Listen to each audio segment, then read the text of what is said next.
नमस्कार, स्वागत है आपका अनादि टीवी पर। सीधा आपको लाइव लिए चलते उत्तराखंड की राजधानी देहरादून, जहां पर आज मुख्यमंत्री पुष्कर सिंह धामी एक विशेष कार्यक्रम में पहुंचे। उससे बहुत कुछ निकल के आता है और क्योंकि आप हमारे प्रदेश में हैं और इसलिए किसी तरह की भी आपको आवश्यकता महसूस हो, क्योंकि कई बार बड़े बड़े इंस्टीट्यूट हैं आपके, कई बार पुलिस की आवश्यकता पड़ जाती है, कई बार प्रशासन की आवश्यकता पड़ जाती है और इस इंटरेक्शन के बाद आपको भी कॉन्फिडेंस आएगा कि आप सीएम साहब को जानते हैं, मिले हैं, आप वरिष्ठ अधिकारियों को जानते हैं, कोई भी बात है तो आप तुरंत फ़ोन उठा के कर सकते हैं। तो एक आपके लिए भी वो थोड़ा अच्छा माहौल होता है। हमारे भी लिए ये फ़ायदा कि आप जिस प्रदेश में आपका इंस्टीट्यूट बैठा है, आप कुछ और सोचें। जो आज तो इंट्रोडक्टरी मीटिंग थी, आपके दिमाग में भी आएगा कि उत्तराखंड में है तो उत्तराखंड के लिए आप क्या और कर सकते हैं। जब आप दौरा करेंगे, कोई मौका देखेंगे तो अपने आप आपके दिमाग में आएगा कि जहाँ हम ये और नई चीज़ कर सकते हैं।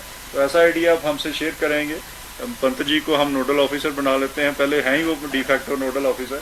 आप उनसे शेयर कर लें, शैलेश जी से कर लें, मुझसे कर लें, तो आप इस प्रदेश के लिए और अच्छा क्या कर सकते, उसमें आपको भी थोड़ी और सेटिस्फेक्शन होगी कि ठीक है, जिसको कहते हैं to go extra mile. Duty तो आप करते ही हैं, हम भी करते ही हैं, लेकिन जॉइंटली हम कोई और नया कर सकें, चाहे उत्तराखंड के लिए या देश के लिए, तो आपको भी उससे प्रसन्नता होगी और हमें भी प्रसन्नता होगी। That's all I want to say. Thank you.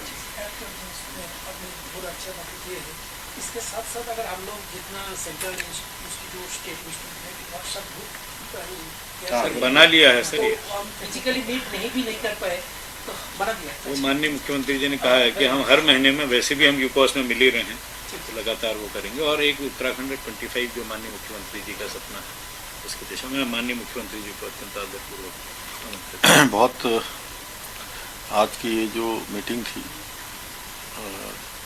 सभी के विचार इसमें आए और ये हमारा संवाद का कार्यक्रम अभी चलता रहे और हम कोशिश करेंगे कि जैसा अभी चीफ सेक्रेटरी साहब ने भी कहा, दुर्गेश पंत जी इसको बीच बीच में सबका समन्वय करेंगे, सबको कोऑर्डिनेट करेंगे और एक टीम के रूप में हम लोग काम करें कि अब देश तो हमारा बहुत बड़ा है। देश के लिए तो आप लोग सब लोग अपने अपने संस्थानों पर काम कर ही रहे हैं। इस राज्य में आपका संस्थान है, तो इस राज्य का माने विशेष क्या हम राज्य को दे सकते हैं। आप लोग अपने अपने स्तर से अगर सोचेंगे कि वे आप किस क्षेत्र में काम कर सकते हैं, तो मैं समझता हूँ कि सब कामों के साथ साथ आपकी सेवा के साथ साथ आपकी एक उपलब्धि भी हो जाएगी कि आपका संस्थान यहाँ था, आपने यहाँ देश के साथ साथ यहाँ के लिए भी कुछ विशेष प्रकार की कोई योजना करी।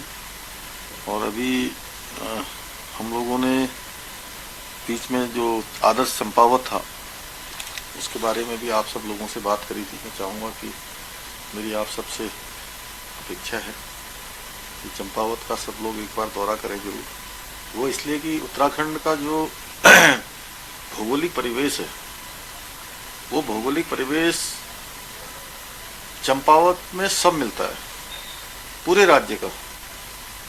यानी कि मैदान भी है, तराई भी है, पहाड़ भी है और बड़ा पहाड़ भी है। ऐसे ही उत्तराखंड राज्य की जो परिस्थिति है वो भी जो है इसी प्रकार की है कि यहाँ के 3-4 जिले जो है मैदानी क्षेत्र में, जैसे देहरादून में ही हम रहते हैं, तो देहरादून में हमारा विकास नगर तक एक सा भौगोलिक स्ट्रक्चर है। ऊपर को जाएंगे तो पहाड़ शुरू हो जाएगा, त्यूनी, चक्राता, आगे जाकर सैया। ऐसे आप नैनीताल में देखेंगे तो नैनीताल में आपको हल्द्वानी तक तो मैदान दिखेगा, उसके बाद सब पहाड़ आ जाता है। चंपावत में बनबसा, टनकपुर, ये सब मैदानी क्षेत्र है। उसके थोड़ा आगे जाएंगे बस्तिया, जलती तक, वो क्या है कि एक तराई भावर जिसको बोलते हैं, सेमी पहाड़, सेमी मैदान। चंपावत चले जाएंगे तो आपको पहाड़ दिखेगा, लेकिन बीच का क्लाइमेट होगा, बहुत ठंडा भी नहीं, बहुत गर्म भी नहीं। लोहाघाट में चले जाएंगे तो बहुत ठंडा हो जाएगा। मायावती आश्रम भी है वहाँ, आप लोगों ने देखा होगा, अद्वैत मायावती आश्रम, तो उसको देखना भी चाहिए आप लोगों ने, सब लोगों ने। मैंने प्रधानमंत्री जी को भी आमंत्रित किया है वहाँ आने के लिए और उन्होंने कहा भी है कि वो आएंगे, तो एक बार आप सब भी उसको देखेंगे। और इतना हमारे जो ये बोधिसत्व के कार्यक्रम हैं, इनमें जहां राज्य हमारे देश का नीति आयोग पहले तक लगातार इस पर सहभागिता करता रहा है, हमारे प्रमुख वैज्ञानिक एवं शोध संस्थानों के साथ प्रधानमंत्री के प्रमुख वैज्ञानिक सलाहकार, उन्होंने भी हम लोगों से समन्वय स्थापित किया है। और इसी क्रम में पिछले दिनों सीमांत जो बाल विज्ञान महोत्सव का आयोजन 19 और 20 नवंबर को चंपावत में आयोजित किया गया था, वो इतना अच्छा था।